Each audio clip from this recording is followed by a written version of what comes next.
Welcome back to sunny South Carolina. I bought my first car in 1968.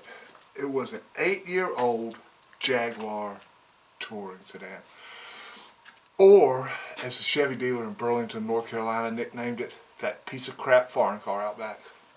Now, I did not consider it to be a piece of crap, but to tell you the truth, that is why I bought it. You see, that nickname is why the Chevy dealer sold it so cheap. I considered it to be classy and unique. Well, before long, it became a classy and unique lawn ornament.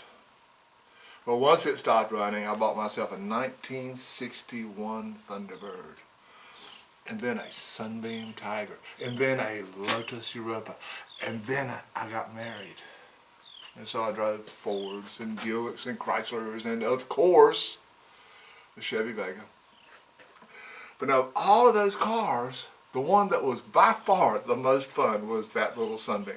Now, this car is about the size of an MGB, but it sports a Ford V8 drivetrain. Now, Carroll Shelby is the one who figured out how to put that big motor into that little Tiger, and it was very, very, very fast.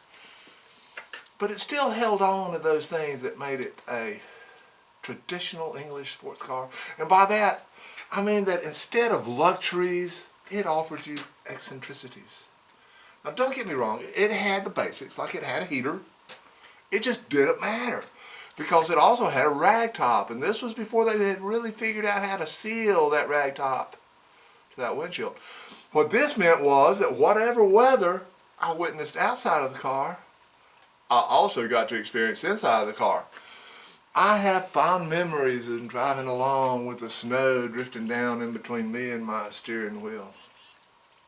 Now, where I consider this to be one of the car's many, many charms, not so much for the girls that I dated. Even those women who really loved this car in the summer lost all appreciation for it in the winter. There was one girl who only dated me in the summer, and sadly enough, I did not put that together until I was writing this piece. Now, even considering the embarrassment of showing up places with a wet laugh and the pointing and the laughter, I still think the car's most disturbing eccentricity was probably that every now and then it would just stop. Now, this did not bother me much because I knew what it was. The car had an electric fuel pump, and occasionally the points would stick. Now, on the realm of automotive catastrophes, this did not even make the top 100 because it was so easy to fix. You just had to wait a little while, let the points cool down, whack it with something hard, and you're off to the races again. The Sunbeam people obviously knew that this was going to be a problem, but instead of actually finding a fuel pump that worked, they chose to mount it handy. They actually mounted this under a trapdoor behind the passenger seat. So to fix this problem, I did not even have to get out of the car. I did not even have to get out of my seat. All I had to do was reach back. So like I said, it didn't bother me much, but once again, those girls that I dated. But looking at it from their point of view. So I'm going to ask you to do something here. I want you to imagine that you are a very, very attractive young lady, and you're out on your first date with this guy. Now, you're in his sports car, and you are blasting down through the back roads of Piedmont, North Carolina. The only light is the stars and the moon, the dash, and the headlights as they're previewing whatever your asphalt you're about to eat up. You've got the wind in your hair. You can actually feel the throb of that V8 in your heart. You're kicked back, and you are having a pretty good night when all of a sudden, silence. Well, this boy, who is really more scruffy than he is handsome, lets the car drift over to the side of the road, turns it off, and turns to talk to you as if you are in the middle of an Italian restaurant instead of in the middle of no stinking where, North Carolina. This conversation could last anywhere from 2 minutes to 2 hours, depending on how old Scruffy feels like he is doing. But at some point in time, he is going to reach over and switch the car on. He is not going to try to crank it. You will not hear any rah, rah, rah, rah. Just turn it on. Then he's going to reach up under his seat and he's going to pull out a big old shiny crescent wrench. Now you can bet that this person if you've only found mildly interesting up to this point, has your total and complete attention. When that hand drops down behind you, you hold your breath waiting to see what's going to happen next.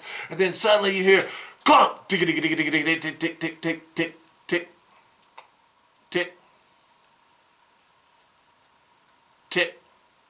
He cranks it and y'all drive off.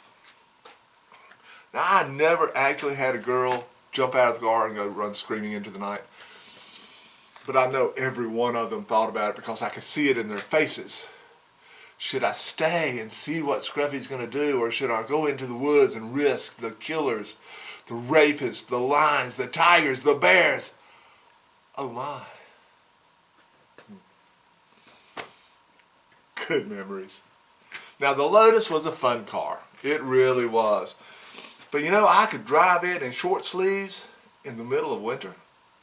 I never had to try to explain why I arrived places with a wet lap. And it never, ever, ever left me stranded on the side of the road. So like I said, it was fun, but it did not have the Sunbeam's personality. Now, these fond memories of the Sunbeam caused me years later to buy a second Tiger. Well, it was its own car. It had its own personality, and it had its own reasons for leaving me on the side of the road, which is a whole different story for a whole different time. If you want to be informed next time that I put out a video, then click subscribe someplace on this page.